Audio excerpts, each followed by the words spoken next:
Borrowing eggs. Did you grow up in an era when people borrowed an egg from their neighbor?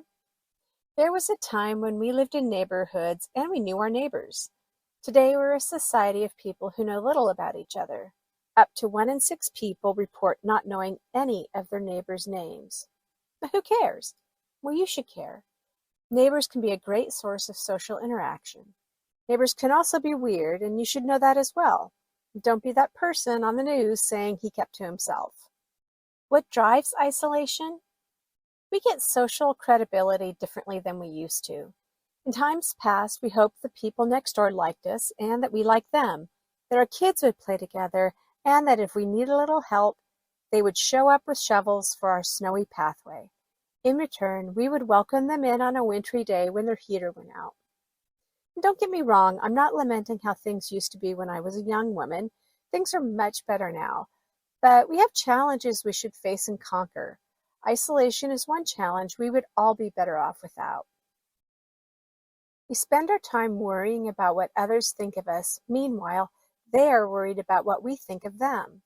We compensate and attempt to garner attention by styling our wardrobes with the latest fast fashion, driving new model vehicles we can barely afford, and dining in high-demand restaurants.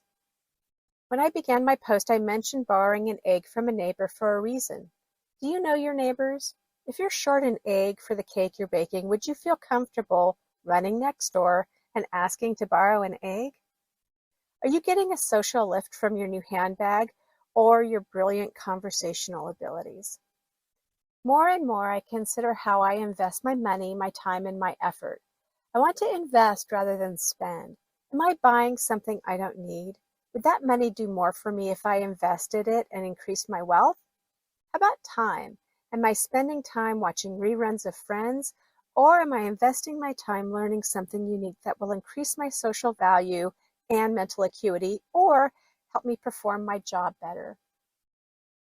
Am I spending my effort trying to get people to like me because I participate in a superficial method of attention getting, like social media, or am I making heartfelt connections with people who have similar interests? When I think about all the shopaholics I know, or foodies, or wine enthusiasts, I wish that they could see that they're lovely and they don't need a hook to define themselves. They're interesting just as they are. Now, I understand that having a social hook is a way to fit in, to be part of a club.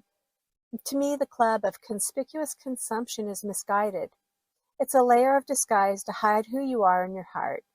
If you're part of the club consumption, take a moment and consider who you are without your membership. Are you a compelling person who has something to say about an interest in history, language, science, art, or something beyond lobster thermidor? Naturally, if you're a chef, you should want to speak about lobster thermidor. But if you simply want to brag about the last fancy restaurant you visited, that isn't enough. Consider actual clubs you know of. They require membership. They require participation. They require dues. And you'll have to vote on the leadership team.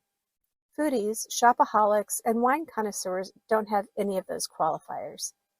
They only require surface-level participation.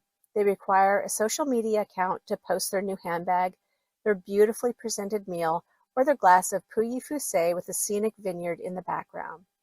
This is not a true club. It's merely an association with others who will envy the lavish expense and wish they could also vacation in Burgundy, France. Others in the club of showing off will post in response their new Louis Vuitton handbag, and another will respond with a photo of caviar on toast points. None of this offers the neighborly connection of borrowing an egg. To borrow an egg, you must humble yourself and admit you planned poorly. You have to give your time to engage in idle chit-chat. When your neighbor tells you about their back pain, their leaky sink, or their teenager who just got caught doing something awful, you'll have to empathize and relate.